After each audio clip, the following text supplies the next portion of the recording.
Hello viewers, welcome to Tech Forever. আজকে আমরা দেখাবো কিভাবে আপনি অনেকগুলো পিডিএফ ফাইল একটা পিডিএফ ফাইলে পরিণত করবেন খুব সিম্পলিভাবে। এটা কিন্তু অনেকে পড়ে থাকেন, সেটা 100, 150, 200 পেজ হইতে পারে, 500 পেজ হইতে পারে। আপনি কিভাবে এটা করবেন দেখেন, আমি একটা দেখাচ্ছি আপনাকে।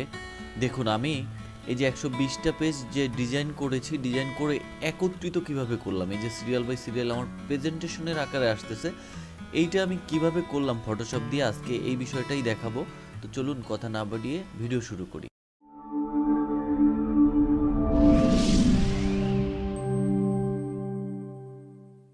তো এইখানে ডিজাইন 2তে দেখেন, নিউ ফোল্ডারে আমার টোটাল ফাইল রয়েছে, এইখানে আছে 100 পেজ।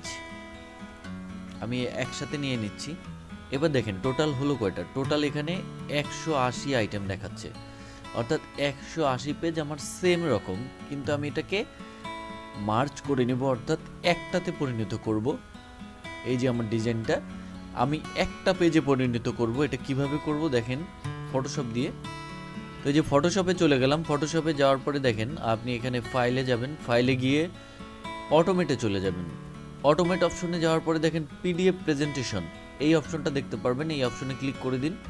এই অপশনে ক্লিক করার পরে আপনাকে ব্রাউজ অপশন দিবে, ব্রাউজে ক্লিক করে দিন। ব্রাউজে ক্লিক করার পরে এই যে ডিজাইন 2 আমার এখানে কিন্তু 180টা কন্ট্রোল+A চেপে ধরে টোটাল ওয়াল সিলেক্ট করে নিন। যতগুলো ফাইল আছে ততগুলো ফাইল সিলেক্ট করে নিন, জাস্ট ওপেনে ক্লিক করুন। এখন এখানে কিন্তু আপনার সব ফাইলগুলো চলে আসছে। এই যে দেখেন টোটাল সিরিয়াল নাম্বার এখানে আছে, দেখেন টোটাল লাস্ট পর্যন্ত 180।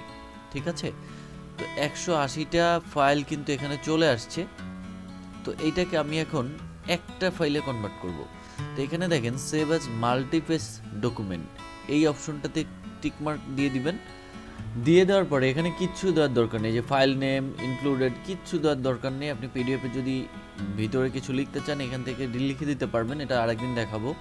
তো আপনি জাস্ট মাল্টিপেজে সিলেক্ট করে দিয়ে সেভ অপশনে ক্লিক করবেন।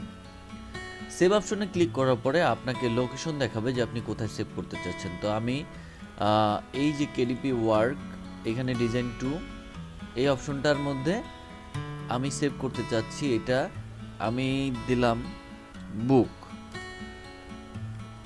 তো আমি এটা বুক নেম দিয়ে দিলাম। সেভ অপশনে ক্লিক করার পরে আপনাকে এখানে অনেকগুলো অপশন দেখাবে। অবশ্যই আপনি কোয়ালিটি মেনটেন করবেন, হাই কোয়ালিটি প্রিন্ট, ঠিক আছে। তো যেটা আছে এটাই মডিফাইড থাকবে। এরপরে কম্প্রেশনে গিয়ে আপনি এখানে কিছু দরকার নেই, জাস্ট দেখবেন যে জেপিইজি আছে কিনা বা আপনি যে ফরম্যাটটা চাচ্ছেন। ইমেজ কোয়ালিটি এইখানে একটু করবেন হাই, ঠিক আছে, ইমেজ কোয়ালিটিটা হাই করে দিবেন। এরপরে আউটপুট সেটিংয়ে যাবেন। এরপরে সিকিউরিটি, আপনি যদি এখানে পাসওয়ার্ড দিতে চান, যে পিডিএফ ফাইলটা যদি কেউ ওপেন করতে চায় তাহলে অবশ্যই পাসওয়ার্ড লাগবে, তাহলে আপনি এখানে পাসওয়ার্ড দিতে পারবেন। এখানে গিয়ে 1 2 3 বা আপনি যে কোনো একটা পাসওয়ার্ড এখানে এই চেকমার্কে ক্লিক করে দিতে পারবেন। তো এটা আপনারা প্র্যাকটিস করে নেবেন, আমি আজকে দেখাচ্ছি না। এরপরে আর কিছু করার দরকার নেই, জাস্ট সেভ পিডিএফ ক্লিক করে দিবেন। সেভ পিডিএফে ক্লিক করলে দেখেন আপনার ন্যানো সেকেন্ডের মধ্যে, অর্থাৎ খুব বেশি সময় লাগবে না। আমার এটা কিন্তু অলরেডি হয়ে গেছে। যেমন আমি যদি ঢুকি এই যে ডিজাইন 2, এই যে বুক, এই বুকে এখন আমি ডাবল ক্লিক করে ওপেন করলাম। দেখেন এই যে আমার এখানে কত 180টা পেজ আমার কিন্তু সিরিয়াল বাই সিরিয়াল চলে আসছে। একটু খেয়াল করুন, খুব ইজিলি একদম সেম টু সেম যেগুলো ছিল আমার সিরিয়াল বাই সিরিয়াল চলে আসছে। তো এইভাবে কিন্তু আপনারা সুন্দরভাবে অনেকগুলো পেজ একসাথে মার্জ করতে পারবেন ফটোশপের মাধ্যমে, কোনো ঝামেলা ছাড়াই।